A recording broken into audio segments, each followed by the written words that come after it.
Welcome to Radiant Reiki with Carol. My name is Carol and this channel is about all things spiritual. Today we're going to be talking about the importance of taking time for spirit and accepting enlightenment from spirit. And in order to do that, you need to remain open to all the downloads and messages you receive and to trust them because chances are they are from spirit. So when I talk about spirit in this video, what I'm talking about is it could be God, could be the angels, could be your higher self, it could be your spirit guides, or it could even be a deceased loved one that you talk to on a regular basis. So that could be, any of those could be spirit, and any of those are going to send messages or want to send messages. They want to help you while you're here on earth. And so we need to be able to listen and recognize which ones are from spirit and which ones are not.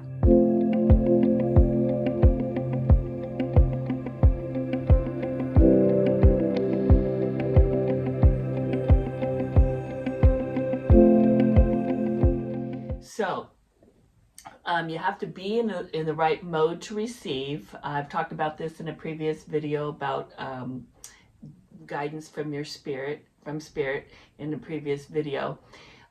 Meditation, Reiki, gardening, and nature walks, all of those are going to put you in the present moment and make it so that you are relaxed and open to receive. You have to be relaxed and open to receive. If you're uptight or upset about something, that's not going to be a time that you're going to get any messages, unfortunately. That's probably when we need them, right? So set an intention, listen, and trust what comes forth when you're in any of these situations. When you're in that mode to receive, trust what comes forth. The previous video I was talking about is called Receiving Guidance from Spirit. So check that out if you'd like. That'll also give you more ideas of how to get in the right mode. There are many approaches that Spirit uses to send us messages, and we all receive them differently. Some people are clairvoyant. They see beautiful images, oftentimes in color. Some people are clairaudient. They hear sounds or voices. And then there's also claircognizant. Claircognizant is just a knowing. You just all of a sudden know what it is that Spirit wants to tell you. So everybody's different. So if you could leave a comment below about how you receive messages, or how do you know that something is a message from Spirit, or a time that you did receive message, anything like that, I really love hearing about that. And I think the other viewers would like to see those comments too, so they can get more information. So there are types of guidance that you may receive from Spirit. So first of all is an answer to a problem, something you've been working on. And this can come in meditation. The answer could come in meditation. It could come in a Reiki session. It could come while you're on that nature walk, or even the first thing in the morning. But that's definitely answers to a problem is number one. They're really right. They love to be right there for you. Another way you might get a message is feeling drawn to do something or to go somewhere specific to do something. That often when you go there or you do that thing, you're going to get information that they want to give you. So they send messages in different ways, and that's one way, is feeling drawn to go somewhere or do something. Another one is when you're feeling drawn to talk to someone. Maybe you haven't talked to somebody for a while, and all of a sudden out of the blue you're thinking, man, wonder how so-and-so is.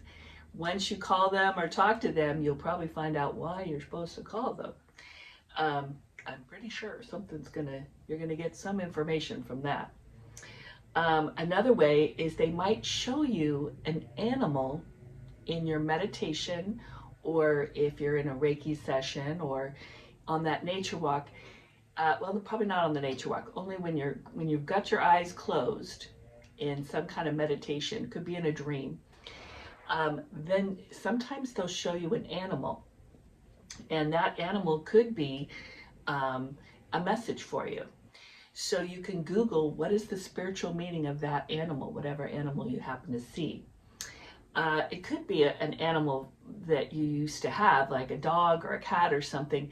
Then you know that that dog or cat is letting you know that they're thinking about you, they're here with you, or a deceased loved one's with that dog or cat.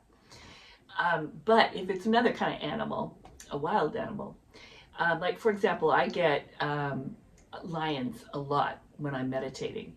And so I looked it up, and in my oracle deck, I have an oracle deck about spirit guides.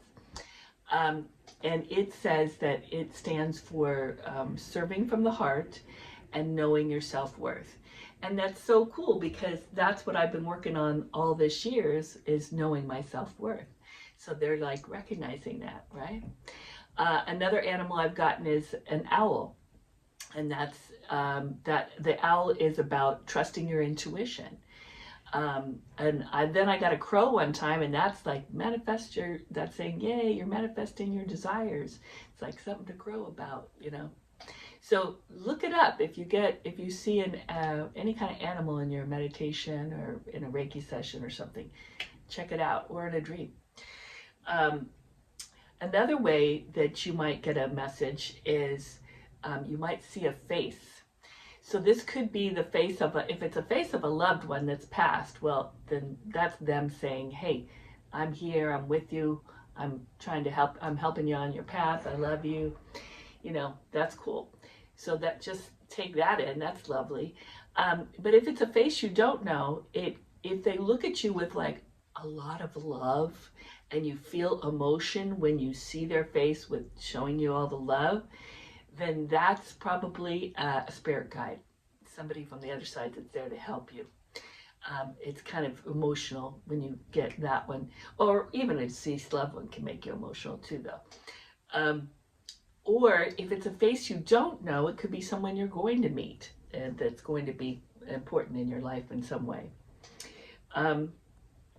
Another way that you get guidance is first thing in the morning. I talked about that. And it's when you're relaxed first thing in the morning and you haven't looked at your phone. And when you're relaxed and open to those messages, first thing, you might want to write them down when you get them. So they might give you information about something that's going to happen that day, about how you should handle something. So whatever it is that you get, that message you get, make sure you write it down. You think you're going to remember, sometimes you don't. It also there could be a message about something that's going to happen in the future. It could be some important way to speak to someone about speaking your truth. So maybe you're worried about how you're going to say something to somebody that they may not want to hear. They'll give you an idea of how to say it to them so that they'll accept it. They could also give you ideas about something you're going to do in a speech. They'll give you an idea for what to say for that, or something you're writing a report about. Anything like that you're working on, they'll give you that information oftentimes first thing in the morning. So write those things down. The messages also may come from someone else, like that you're just having a conversation with, it not even on a topic of something you're worrying about, and the answer will come, like just in a really weird roundabout way. Sometimes someone will say something and it'll go, whoa, that's a really good idea, even though they're not even talking about your particular idea. It's kind of weird. It could also come from a child. A child might say something and you'll go, whoa, okay, yeah, that's good. That's a message for me. So Spirit uses people to come in and bring you these messages. So accept them. They're very clever that way. They may have you read something that will bring you answers to something, right? So if you're drawn to read something and that answer comes to you in what you read, they've helped you. Way I like to get messages too, if I haven't gotten an answer in one of those millions of ways, then I might go to my oracle cards. Oracle cards are wonderful decks that are not tarot decks. They're called oracle decks. This one's called by Kyle Gray, called The Angel Guide. This is one of my favorites. Doreen Virtue's written a couple, Messages from Your Angels and Daily Guidance from Your Angels. Any oracle cards that you find attractive. Oh, the Spirit Animal Guide deck. That's really cool too. So these, you can just ask your question, whatever problem that you have or anything that you want to know more about, and you knock 3 times on the cards and then just shuffle them up and say, okay, what do I need to know about this situation, or what do I need to know today, or any kind of question that you want. And whatever card you're drawn to is probably the card for you. And it's going to give information that you'll be surprised at how often the card you choose absolutely has everything to do with what you were asking. It is really quite amazing. Out of all these cards, this is a whole box full of cards. And the one card you choose has everything to do with what you are asking. So it's the coolest thing. So get yourself some oracle cards. They're really fun. You can get them at metaphysical stores or on Amazon. But in any way that you get your messages, trust that they come from love and they're for your highest good. And they're never negative. If you get a message that you hear that is negative, that is from you and your ego, not from any divine being. So make sure only listen to those messages that are positive. And don't forget to thank them after you get those messages or the answers to your problems, right? Okay. Hey, don't forget to leave me a comment as to how you get your messages, or how anytime you've gotten a message. Any information about that is wonderful, okay? All right. In love and light. I'll see you next time.